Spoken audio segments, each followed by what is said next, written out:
Razor is with us on the Harbor One hotline. Good morning, Andrew Raycroft. How are you? Good morning, fellas. I'm wonderful. How are you guys doing? Hanging in there and feeling better that the Bruins were able to go on the road and get a win against Dallas.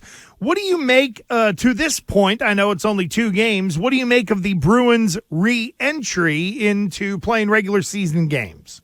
Well, you certainly feel better about the re-entry after watching the third period and overtime against Dallas. That was a great hockey game. It's fun watching 2 of the top teams in the league. I know we've seen some duds because the Bruins have played so well this season. But when you see them go up against a better team, you get efforts like that. And for them to come back in a tough building against a tough team makes them all good again. Hey, so what do you make of the power play? Right, just dusting off my little NHL hockey reference. Your big notebook? Yeah, my hockey reference right here. Right. Yeah, so what do you make of it? So the last 6 games, 0 for 20. Is that like a real problem? Is this something that like we're just should start worrying about, like, for real? I mean, I know everything involving the Bruins is like seems to be a tad bit of an exaggeration because they're so good. Is this the one area where you kind of need to start paying more attention to the way it's going? No, I'm paying attention to it. I'm paying attention to it. The one caveat to that is when Jake Debrusk comes back, and he hasn't been there. They've had Foligno in there. They've had Taylor Hall. They've been moving it around.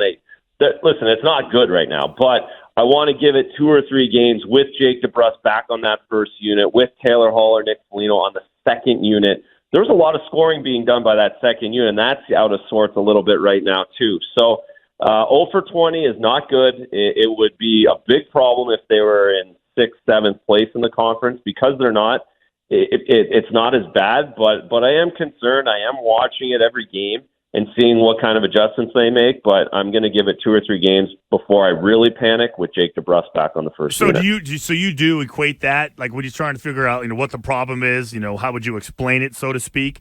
So the first game that they went goose egg was January 26th against the Tampa Bay Lightning. Is that kind of like when Debrusk went out?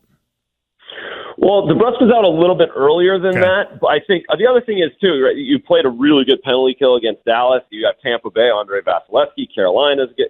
So you've played better teams. But the fact that you're 0 for 20 with the talent that this group has, it shouldn't happen. It doesn't happen often. They did go through this stretch going into the playoffs last season, and that was really worrisome. They did score power play goals in the playoffs, so there is a lot of time. Power plays do get streaky, but again, it's something that with the talent that they have shouldn't be happening at 0 for 20. Yeah, Razor, there's a couple of things with Debrusk being out that people are now starting to put out there more and more, how it has affected the first line in their production. I know Fauria mentioned the power play, but it feels like odd man rushes and how Debrusk being out has affected other guys on the roster. I don't think I've heard Taylor Hall's name for like a month and a half. Well, he did score last game, Gresh. So let's buy all right, fair enough. Throw him a bone. But no, he's been up and moving around the roster a lot more. I think we saw his best few weeks when he was locked in with Charlie Coyle on the third line, and they were able to destroy matchups. Any other third line they're up against, I think that's a good fit for him. They put him up on the right wing, playing as offside again with Bergeron and Marchand. It's just that didn't fit. You could see that was obvious. There wasn't much comfort there. So I think it's just a matter of Jake Debrusk being back in the lineup solidifies everyone and slots everyone again. And then for the top line guys, it gives them younger legs. A guy who has a lot of speed, really good on puck retrievals, really good to go get that puck and then distribute it to the other guys on the line. So I think that's why Jake Debrusk helps the first line, but I think it also is why Taylor Hall slots in real well with Charlie Coyle. They pair up well. So we're talking to Andrew Razor Raycroft. Real quick, does your wife call you Razor? You ever get all like, is there ever be like Razor? Does that ever happen? No. Never? That has never come out of her mouth ever once. I don't think she's ever called anyone by their nickname ever. Really? Ever. What is it? Hold on, wait a minute, because in the world of hockey, it is only nicknames. So do wives have to go oppo and never use a nickname? Yeah, it doesn't. Well, no, some of the wives that I'm really close with call me Razor, and we get a kick out of that. So, no, it's not everybody. I think it just doesn't. Mine's a little easier than some of the others. I can't remember my wife calling Hal Gill skillsy. It just hasn't come out of her mouth before. Like she never said, "Hey, Bergie, want a beer?"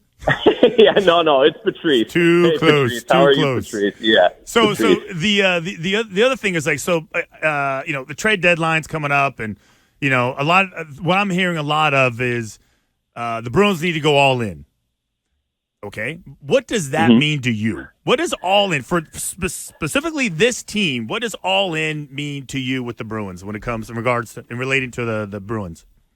Yeah, so all in for me means a real good forward and a real good defenseman that are willing to play the role of seventh defenseman if necessary, a fourth defenseman, sixth forward, ninth forward.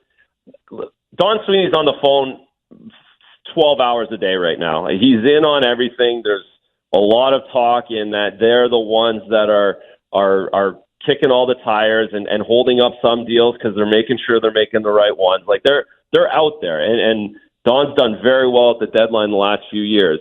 I don't think they need to hit a home run. I mean, they're one of the fastest to 40 wins in 53 games in NHL history. So they don't need a lot. I don't see like that. We've talked about the Chychrun or the best player in the trade deadline. I know fan bases always want the best player that everyone talks about, the Bo Horvats. Oh, I can't believe the Bruins didn't get him. It wouldn't fit, and there's different reasons why they don't fit. So for me, I'm looking, the Barbashev name that keeps coming up, that fits really well. He's a right shot forward that can play center. That fits your depth-wise. Nick Bustad in Arizona, right, big, strong right shot forward that can be diverse in his positions up front. So you're going to need a guy who can do a bunch of different things when you find injuries throughout your lineup through the playoffs. But you can. It's also not the easiest thing to do to just go get Patrick Kane. Okay, where does he fit in your top three lines, and is he willing to not play the power play? So that's the other consideration. Like you're not changing up your entire lineup for a guy coming in at the deadline. I don't think the Bruins are in that position either. Is there a chance someone gets moved off of the existing roster to bring in a player that is an upgrade, or is that kind of a zero-sum gain in the end? Like, I'm curious as to if they want somebody off of the regular roster that Jim Montgomery is comfortable with. Do you make a move that way and try to upgrade someone where if you get an injury, then maybe you've cut into some of your depth? What are your thoughts on that? You have to be 100% sure, and you have to know that there's a plan. So if you're saying, do you trade a defenseman for a forward, right?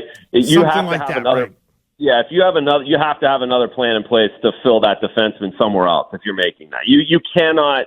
They don't. You can't afford to give up one or the other, for the sake of depth. That I don't see happening. That I don't see makes any sense for this team. I think you have to go and get those pieces that will be important come the second, the third round of the National Hockey League playoffs.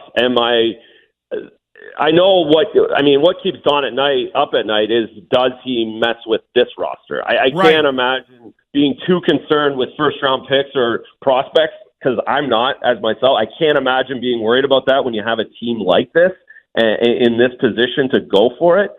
But do you trade a roster position at the risk of chemistry, at the risk of the player coming back this way, not filling the same role and not fitting in the same way this player does? So they'll do it. I think they would do it if they know 100% or feel 100% that it works coming back the other way, because they have this team in place to go win it all.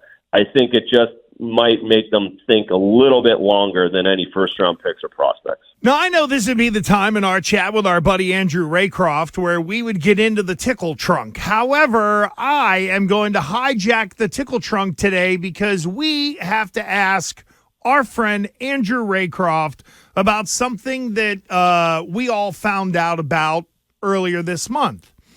Razor, I did not know that not only is there a Groundhog Day in the United States, there apparently is a Groundhog Day in Canada as well. Is this true?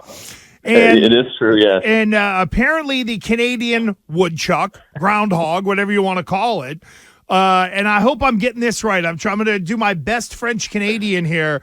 Fred Le Marmot. Ooh. Is that the name of the Canadian version of Punxsutawney Phil?